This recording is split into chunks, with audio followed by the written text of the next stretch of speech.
a job that you can hang around at 4-7 very long.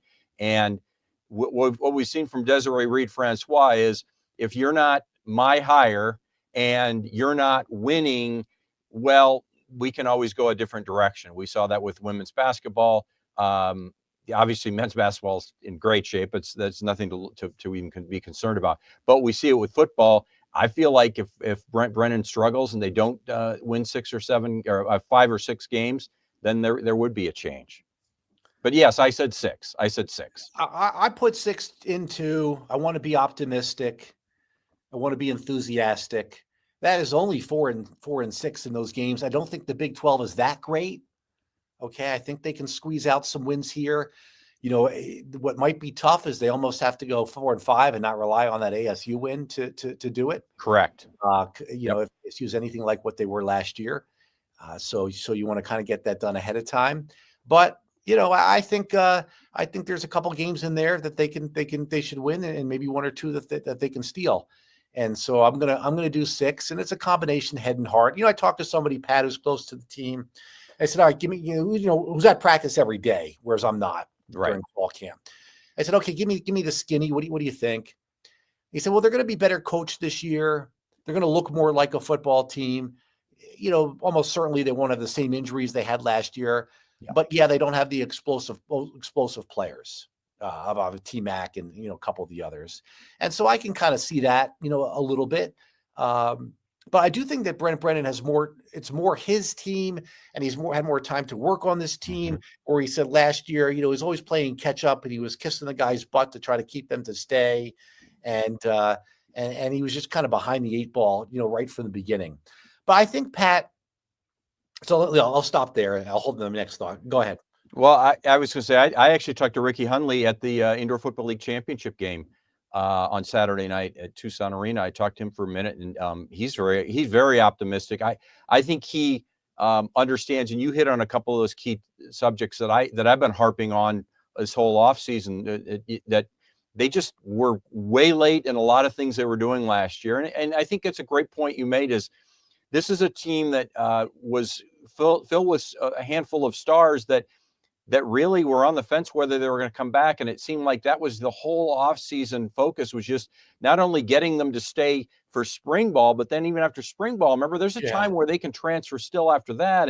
And that was, when you're trying to re-recruit guys who are already committed to go here, it's you're not getting there. That's emphasis. That's a lot of energy that's not being put into getting better on the field. And I think now you're seeing, with Seth Dagey as the offensive coordinator, he's got, as you pointed out in your story with him in our special, with Dagey and Noah Fafita, they have a great relationship already. I think Seth Dagey called him like a little brother, right? And so when you've got that kind of relationship, and Seth Dagey is he's no joke when it comes to being an offensive coordinator. And for Noah to have a former quarterback as his coach, just think about your profession at home, or Pat, my profession, or yours. If your immediate person did what you did at a high level and is there to help you every single day and be fantastic to you, that's got to make a difference. I agree. And it's like when we go out on the golf course, just as an analogy, you go out on the golf course and you're playing with your buddies, and your buddies are like, your swing's kind of, try to do this. Are you going to listen to that? Or are you going to listen to the pro that maybe you get a chance, if you're playing in a pro-am or something, you get a pro with, and he's got a couple of tips, and man, you're hitting the ball straight all of a sudden. Same thing. He's going to see Noah Fafita take 2 steps back for a drop and say, no, do this. You know what you're doing? You're doing this.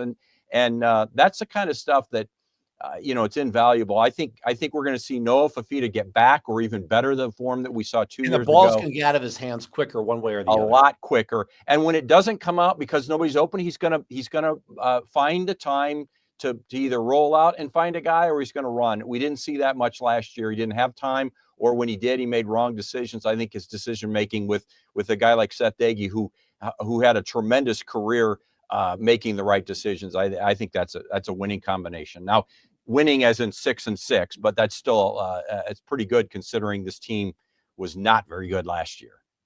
Yeah, Chubba May, a defensive player, has been moved to offensive line to try to help that group, and we'll see how much protection he has. Pat, we're going to know a lot more in that first game we talk about that eye test, and we talk about how, we saw Tommy Lloyd's teams come out of the gate that first year. I was like, wait a second here.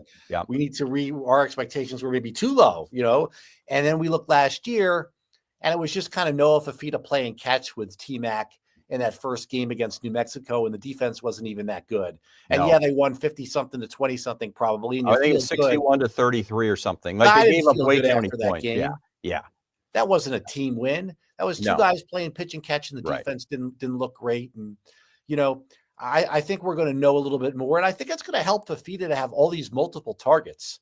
Yep. I mean, we know Chris Hudson can catch, the receiver who most recently played against played with Washington State. We know he can do something. You can't coach and replace speed. This new Watley is probably, I'm hearing and seeing, is lightning fast. And they got, Spivey's younger, Junior Spivey's son, the former Diamondback, Trey Spivey, comes over for Kansas State. And they've got other wide receivers too. This guy, we didn't mention him in the special, and I haven't talked about him, but Gio Richardson might be a baller, Pat. This is the guy who was a star player, I think, at Basha and Chandler, and got hurt in the championship game. Yep. Hopefully he has a good year. That'll be a great feature for us to do kind of next year on him. And the other freshman who looks really good is the running back, Wesley Yarborough. That guy, both of those guys don't look like freshmen. So we'll see how much they contribute. Yeah. Yeah. That's encouraging. And that's the other thing, we talk about the line and the protection for Noah Fafita, but they've got to establish a better, more dominant run game too, because, if you're just going to throw all day, that's an easy thing for a defense to cover. Right. So I think that'll be key as well. We saw glimpses last year, but nothing that was sustainable. And that's what was missing from 2 years ago. At least they had a run game, and they've got to get that back going again too. I want to see a confidence. Okay. I'll allow one confusion on the coming up to the line of scrimmage. You know what I'm talking about? Yes. He goes line of scrimmage. Oh, what's going on? Timeout. Yeah. One. No. You get one of Arizona football. You get one of those because it's the first game and Hawaii's already played a game. After that, I don't want to see any more, confusions on the line. I want to see a confidence that they know the scheme and they know the plays, and they're going out there and they're doing it. And they're not going to execute on every play. There's a defense out there that's going to try to stop them. Okay. Fia's going to miss a throw. A receiver's going to not catch one. But you know what I mean when I talk about the eye test against Hawaii. They need to pass my eye test against Hawaii, win the game, and pass my eye test for me to feel good about this 6 wins. Yeah. And Hawaii, you don't undersell them. The fact that they've played a game means a lot, at least early in this game. I do think so. They'll have a definite advantage in that case. But if you watch that Hawaii Stanford game or saw any of the highlights, I saw a lot of the first half, and Hawaii's not good. Stanford is not good either. Others are saying. Yeah, it just that makes Stanford look terrible though, Pat. If Hawaii's not good. Yeah, no, they're not. They're not very good. Stanford is terrible. I feel for that team going to the ACC now, and all the travel. Do you see how much travel they've got? When did they start in the ACC? What's that? When did they start in the ACC? Last year. Yeah, they started last year. Why did I think Stanford was in the Big Ten? No. They're in the ACC. ACC. Okay, I'm sorry. I got mixed up for a second. Okay. Yeah. They're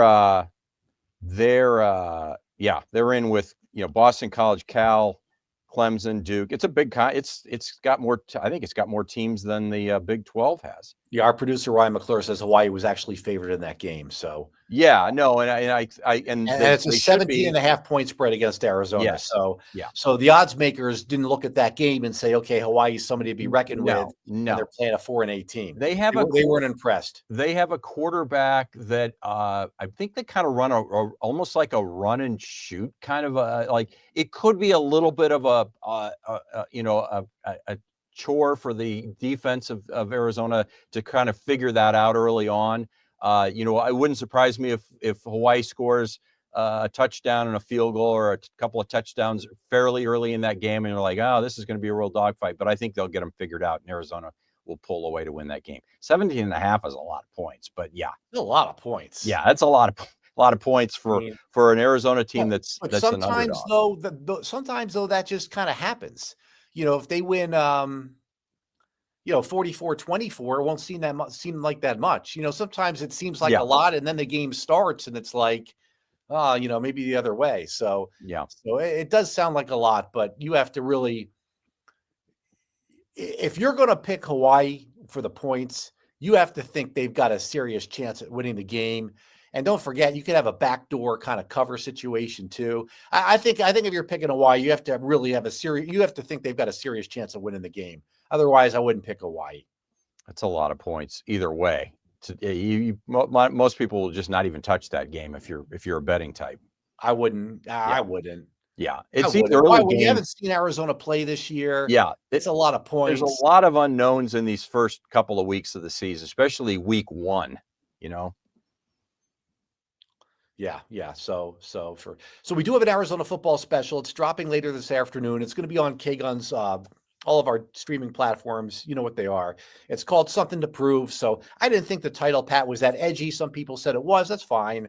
No, I don't think. I think what you don't want to make it seem like it's all or nothing. This is it for them. They have to prove it this season or they're out. No, I think as I said, I think that Something to Prove means that Brent Brennan does belong in the Big 12. Yeah, and they could just prove they're going in the right direction. They go in the right direction, and that's it. Something to prove is we're not 4-8. But we could be 6-6, and 6-6 is moving in the right direction. Yeah, prove we can build a football team and compete at this level. Yeah. So I don't think it's that tough. It's meant more for the coaching staff than the players, but whatever. I mean, I think it's a better title than owning. The university's going with owning the night. Now, listen, they're the marketing arm of the school. So we could have gone with Own the Desert Night or something, or then it wouldn't even have a problem if we took their title, right? But I kind of like ours, and the strongest soundbite, and we've played this before in the news, is Danny Gonzalez, the defensive coordinator, saying, nobody expects us to do anything, and we're bugged by it. Okay. Yeah. Well, that's good. Chip on your shoulder. You got to have a chip on your shoulder. Yeah. I will say this as a fan who goes to the games, I'm glad that it's at night because it's brutal. This first half of the season can be awful if you suddenly get one of those 4:00 games or something. And on that note, we were concerned about, the Pac-12 dissolves, you go to the Big 12, and your concern is, well, how high profile is the Big 12 going to be when you've got a situation where the Big 10 and the SEC seem to dominate all the networks and the major TV games? Being Saturday night on TNT, I know it's 10:30 on the East Coast, and I know it's. Is it a TNT game Saturday? It's a TNT game. I should know because my older brothers are all engineers on remote TV trucks, and my oldest brother's coming in to do this game, and it's a TNT game, and he's on the TNT TBS game of the week every week. So they're starting out here. It'll be their first game of the year on TNT. Before we finish it up, Pat, and look at the results, before we look at the results of the Huddle poll question, I forgot to give Ryan the video, but let's touch on the IFL championship. I know you'll want to do that, right? Yeah. Right. So Pat's a big IFL fan, way back from his, days covering the Arena Football League with the Iowa Barnstormers. But we had the game here in Tucson, and you know what? It was a great game, especially for offense, right? How many lead changes you said last night? I read that it was 17. I didn't double check it. I just went with 17 lead changes, and it does sound about right because they just kept going back and forth. Neither team stopped the other one. They either scored a touchdown or one field goal the entire way until the very last series and last play of the game when Vegas stopped Green Bay on the goal line. So it could have been an 18th lead change. It wasn't, and Vegas ended up winning. And so Vegas won. Their quarterback, Jaden DeLora, played quarterback for Arizona, and their offensive coordinator, Curtis Chin, was the Tucson Sugar Skulls head coach. The connection with Green Bay is their offensive coordinator was the Sugar Skulls quarterback in their inaugural season with Matt Barron. Yeah. So, but yeah, you know what?